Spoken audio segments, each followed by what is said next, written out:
My name is Ashley Coates. I teach 4th grade at PS8 Brooklyn in Brooklyn Heights. I started using the weekend wrap when our school decided that current events was something that was really important to our values. I think it's important for students to know what's going on in the world, to make them citizens of the world. What's happening beyond their front door, beyond their school community? What's happening out there in the greater world? Each week, the stories are so different and varied that they can touch on social studies curriculum, science curriculum, just world connections to what we're learning in class. You know, in 4th grade, we learn about immigration, and there's been so much wonderful, rich, real-life information and stories that are happening around immigration in our country and in our world. Another big element of the weekend wrap that is so great is I think it builds empathy in students and learning about what's happening to people different from them, live in a different way, live in a different place, have different challenges that they need to face, and it really broadens their perspective about what's happening in the world.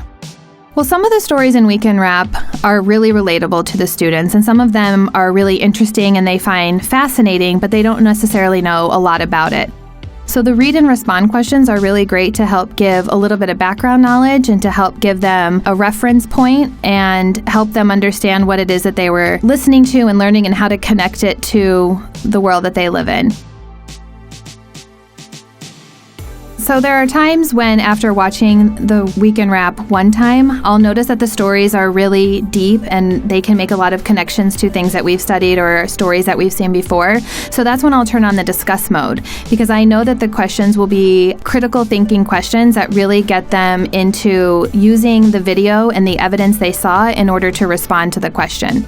And I think that's what learning is about. It's about making learning relatable to children, and Flocabulary is such a great way through music and language that it's just been such a success in my classroom, and my students love it. And if we can't watch it for some reason when we normally do, they're always saying, "Ms. Coates, when are we going to watch that? When can we watch the Weekend Wrap?" Or if we miss a Friday when it comes out, "Are we going to watch that? We didn't have school on Friday."